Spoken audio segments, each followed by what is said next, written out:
E aí, pessoal, tudo bom? Marcelo aqui novamente. Bom, esse áudio aqui que eu quero denominar, né, a realidade que continua incomodando, e a foto que ilustra o áudio, ela é muito sugestiva ali, porque às vezes uma imagem ela fala por mais de 1000 palavras, não é? Eu fiz um post a semana passada quando o Papa participou ali daquelas conversações da ONU, né, que foram pela internet por conta da pandemia do Covid-19, não é? E o Papa, ele tocou naquele assunto que é muito sensível para o soberanista brasileiro, que é a Amazônia, não é? Então ele corroborou com o discurso globalista. Eu fiz uma crítica ao Papa, né, que já não tem uma imagem muito boa, né, partindo dos soberanistas, não é? O Papa fez aquele discurso, digamos assim, classificando e se colocando ao lado dos globalistas, dos cartéis financeiros na posição sobre a Amazônia.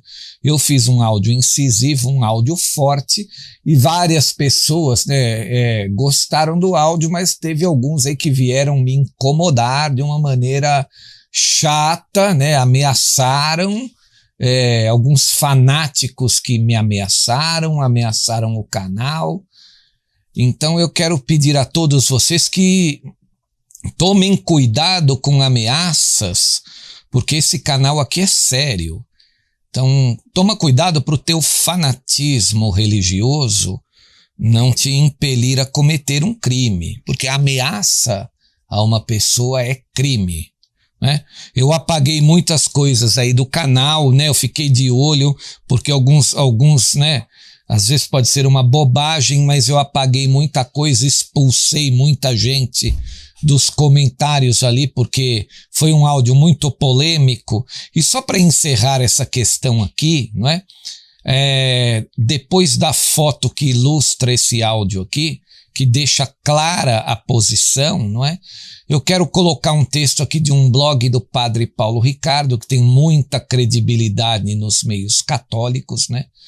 Quando ele fala nesse blog, lá de 2017, né, esse texto, quando ele fala o marxismo desmascarado por um papa, e foi o Papa Bento XVI que desmascarou o marxismo, né, e colocou, né, todos os cartéis financeiros, né, e os socialistas do mundo em xeque lá quando ele realmente colocou essa ideologia macabra no lugar que se deve, a lata do lixo.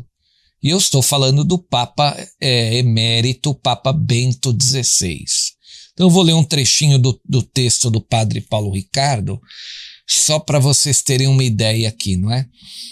Normalmente não se espera que venha do Papa uma reconstrução completa da história do socialismo desde o fim do século XIX. O Papa Bento XVI brindou-nos, no entanto, com um admirável e necessário lembrete do que foi e ainda é o socialismo, e por que ele deu errado. O que fazer senão render-se então à sua capacidade intelectual? Ele discerniu o problema fundamental de que inúmeros acadêmicos têm fugido já há mais de 100 anos. Ele fez isso mais ainda numa época em que a ideologia socialista parece ter resistido intacta ao colapso do experimento comunista. Visite os departamentos de ciências humanas da maioria dos campos universitários, por exemplo, e você ainda encontrará intelectuais elucubrando sobre as glórias da teoria socialista. Os estudantes, por sua vez, ainda são encorajados a pensar que ele pode dar certo. E a União Soviética dizem-nos que não era socialismo de verdade, que tal o nazismo, a palavra alemã para nacional-socialismo. Isso tampouco. E quanto ao crescente empobrecimento de países uma vez ricos e agora com governos social-democratas, Ou o fracasso do microsocialismo nos Estados Unidos, onde comunidades inteiras vivendo de subsídios governamentais estão sendo agora castigadas com níveis assustadores de patologia social? Nada disso, eles dizem, é socialismo. Bento XVI não, ele quer falar sobre o assunto. O tema se encaixa perfeitamente na sua mensagem de esperança. Devemos esperar, afinal, que a vossa salvação venha de Deus ou de alguma transformação material? As passagens se encontram em sua excelente encíclica Spe Salvi, de 2007.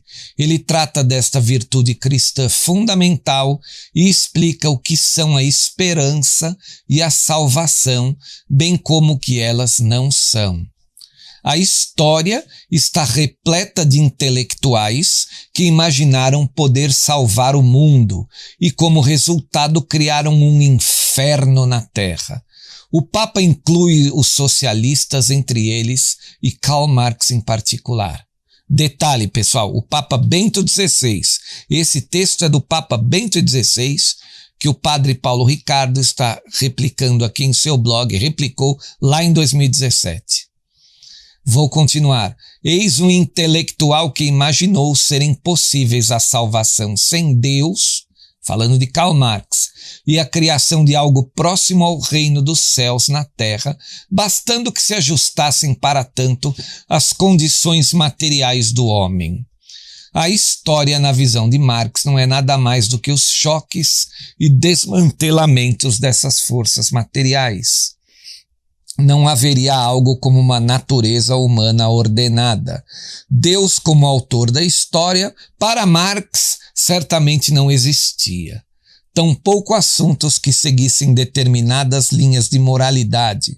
Somos antes puxados de um lado para o outro por grandes forças impessoais, mas seria possível submetermos essas forças ao nosso controle para nosso próprio proveito se dessemos os passos certos.